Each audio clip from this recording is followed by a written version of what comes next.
Esse aqui é o livro Profecias do Fim do Mundo, exclusivo da livraria, ou melhor, da loja Sagrada Face.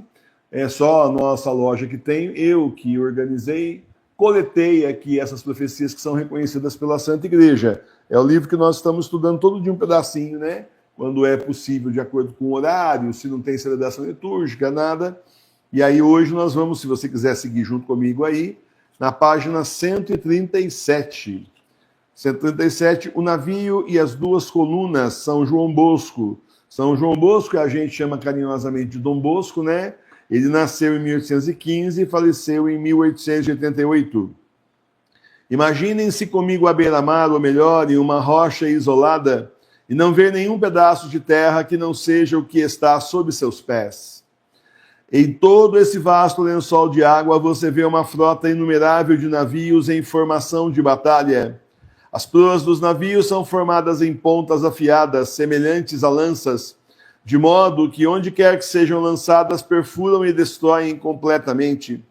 Esses navios estão armados com canhões, com muitos rifles, com materiais incendiários, com outras armas de todos os tipos e também com livros, e avançam contra um navio muito maior e mais alto que eles, e tentam arremessar contra ele com as proas, ou queimá-lo de alguma forma, ou de alguma forma causar-lhe todo o mal possível. Como escoltas àquela majestade nave totalmente equipada, que é a igreja, existem muitas naves menores que dela recebem comandos por sinal e realizam movimentos para se defenderem da frota adversária. No meio da imensa extensão do mar, duas poderosas colunas de grande altura se erguem. Então nós estamos vendo aqui primeiro assim, né? Nós vemos aí a armada do anticristo atacando aí a barca de Pedro, que é o navio da igreja, esse grande navio representando a Santa Igreja. E aí várias outras embarcações com pontas como se fosse de lança, assim na frente do navio, onde eles conseguem se arremeter, né, se arremessar, simplesmente fura o casco, a intenção é essa, afundar o navio da igreja, e eles estão em ataque ao navio da igreja, usando Dom Bosco aqui, né? E nós temos aí alguns navios pequenos também ao lado do navio da igreja, aí ajudando a defendê-la. Como escoltas, aqui já falei. Não. No meio da imensa extensão do mar, duas poderosas colunas de grande altura se erguem a pouca distância uma da outra. No topo de uma delas está a estátua da Virgem Imaculada, de cujos pés pende um grande cartaz com essa inscrição em latim, significando ajuda dos cristãos. Do outro, muito maior e muito mais alto, ergue-se uma hóstia de grande tamanho proporcional à coluna, e abaixo outro cartaz com as palavras salvação dos fiéis. Nós temos aí Nossa Senhora na batalha, justamente ajuda, auxílio dos cristãos, e ao mesmo tempo temos o próprio Senhor representado por essa grande hóstia. Hoje nós sabemos que devido ao cisma não há mais a consagração válida do pão e do vinho, mas nós continuamos com a comunhão espiritual, certo? Então nós temos aí duas grandes colunas, Jesus e Nossa Senhora, aí a proteger a igreja. O comandante supremo do grande navio é o soberano pontífice. Ele, ao ver a fúria dos inimigos e os males entre os quais se encontram os seus fiéis, resolve reunir em torno de si os capitães dos navios menores, para fazer um conselho e decidir sobre o que é para ser feito. E eu me lembro, né, justamente do Papa João Paulo II, também do Papa Bento XVI, é inevitável a gente fazer essa analogia, porque é assim, né, na verdade o clero não quis nem saber desses dois grandes papas. Muita gente do clero não quis nem saber e foram virando as costas cada vez mais até chegar ao absurdo com o Papa Bento XVI, chegar a virar as costas mesmo para ele na Alemanha, né, quando ele desceu lá no avião lá, junto com um moço do lado, um rapaz, uma pessoa de 40 anos já, sei lá, um empresário, alguma coisa, todo mundo cumprimentou o civil, né? E não cumprimentou, nem todos cumprimentaram o Papa Bento XVI, os bispos da Alemanha, né? A turma que estava ali, pelo menos na hora. Então, a gente percebe que a estratégia deles foi se voltar para os leigos, para ensinar os leigos. Por isso a insistência do Papa João Paulo II, brilhantemente, né, criando aí a catequese, a famosa catequese das quartas-feiras, que o Papa Bento XVI também, de forma brilhante, continuou durante seus anos de pontificado ativo ali, né? Depois era um pontífice preso no fundo do Vaticano, mas até 2013 ele estava na ativa. E ele, então, chamando aí os leigos para a salvação da igreja, porque sabendo que o clero estava afundando aí na maçonaria eclesiástica, nas seitas, na nova ordem mundial, no paganismo, etc., resolveram, então, investir nos leigos. Deu certo. O sopro de vida que eles deram para a igreja já era para ter tombado faz tempo. O sopro de vida que eles deram para a igreja aí por mais anos e décadas foi assim muito importante até para nós chegarmos até aqui, certo? Todos os capitães sobem a bordo, se reúnem em torno do Papa. Eles realizam uma reunião, mas enquanto isso o vento e as ondas se acumulam em tempestade e eles são enviados de volta para controlar seus próprios navios. Há uma breve calmaria. Pela segunda vez o Papa reúne os capitães ao seu redor, enquanto a nau Capitânia segue seu curso. Mas a terrível tempestade retorna, duas tempestades. Uma contra o Papa João Paulo II, tentaram matá-lo, e outra contra o Papa Bento XVI, derrubaram-no do poder, porque aprenderam o seguinte, né? Se matassem o Papa Bento XVI, João Paulo II, que sofreu várias vezes várias tentativas de assassinato, não foi só aquela da Praça de São Pedro, iam fazer dele um mártir. Eles não queriam Bento XVI como mártir. Certo?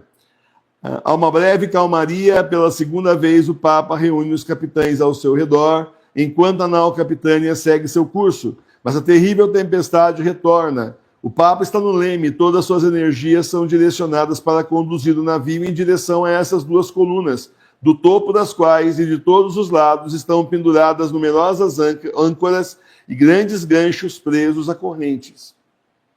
Só que interessante, né? A simbologia do sonho, dessa profecia, né? Então, todo o esforço do verdadeiro Papa é levar a igreja para Nossa Senhora e para Nosso Senhor. Para a proteção da igreja, para a proteção dos fiéis. E no meio do mar, que não tem mais nada, água para todo lado, só isso, das duas colunas pendem numerosas âncoras e grandes ganchos presos às correntes. Para poder, então, dar segurança, segurar ali a barca de Pedro. Todos os navios inimigos se movem para atacá-lo e tentam de todas as maneiras detê-lo e afundá-lo. Alguns com escritos ou livros ou materiais inflamáveis, dos quais estão cheios. Outros com canhões, com rifles e com arietes. Então você vê, né? A batalha não é só uma batalha de armas, é também uma batalha usando livros. Mas isso foi o que esse agente comunista da teologia da condenação fez melhor. Lançando ideias, lançando livros, lançando aí coisas contra a igreja. Eu estava lendo, tudo bem, professor? Estava lendo um artigo muito interessante falando do papel do romantismo, aquele movimento cultural chamado romantismo, na destruição da igreja, na destruição da moral cristã e da igreja. Século XIX. Tá certo? Olha como eles estão batalhando faz muito tempo. Justamente porque o romantismo, o movimento do romantismo, quem estudou aí na escola, ele centra tudo no homem. No homem, no sentimento do homem, sentimentos assim exacerbados, aqueles compositores românticos, aqueles escritores do período do romantismo, que não tem nada a ver com o romântico do Roberto Carlos aí, para você não confundir, ao contrário, você até se decepciona. Você vai comprar uma obra, esse escritor aqui é do romantismo, deve ser muito romântico. Não é nada romântico, é trágico. Aqueles sentimentos, aquela profusão assim de emoções, também não tem nada a ver com o Roberto Carlos, e eles simplesmente estão lá, assim, se desfazendo, voltado para eles próprios, quando muito aparecer aí Deus ou a igreja para criticar. Está estranho? As paixões humanas são o foco. Tá? Então, para você ver, essa história dos livros tem muito sentido. E aqui o Dom Bosco está nessa época do romantismo. Ele vai pegar o romantismo aí em cheio no século XIX. Bom, continuar. As proas inimigas avançam violentamente, mas seus esforços e impactos são inúteis. Eles fazem tentativas em vão e desperdiçam todo o seu trabalho e munição. Não foi assim durante muito tempo. Tentaram, estão tentando pelo menos desde o século XVIII destruir a igreja. Lá a Revolução Francesa, dali para frente, com certeza, estão aí arremetendo contra a igreja e não conseguem nada, e a igreja está ali, grandes papas que nós tivemos condenando o comunismo, a maçonaria, seitas secretas, excomungando pessoas que fizessem parte disso, etc. É automático, tá? Uma pessoa que está na maçonaria aí, uma pessoa que está no comunismo, essa pessoa está automaticamente excomungada, chama-se late sententia, sem necessidade de ter nenhuma sentença de um bispo, de um papa, sem necessidade de ter um processo, nada. É pelo direito canônico, que é a lei da nossa igreja, é automático. Vamos lá.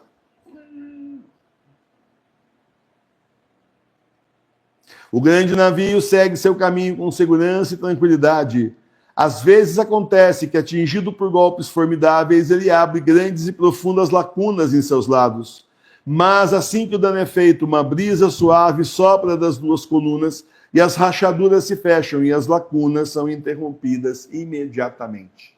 Essa é a proteção de Nosso Senhor e Nosso Senhor, a Santa Igreja, como foi durante muito tempo. Ainda que as próprias profecias, revelações de Nosso Senhor e Nossa Senhora dessem conta da destruição da igreja que ia acontecer depois, mas não ainda. E olha que eles realmente tentaram, e tentaram de fora, né? Isso aqui, né? Um monte de navio lá de fora tentando, desse jeito eles não conseguiram.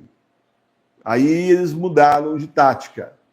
O diabo mudou de tática. Falou, peraí, gente, não estamos conseguindo nada, vamos mudar a nossa estratégia, vamos entrar e invadir por dentro.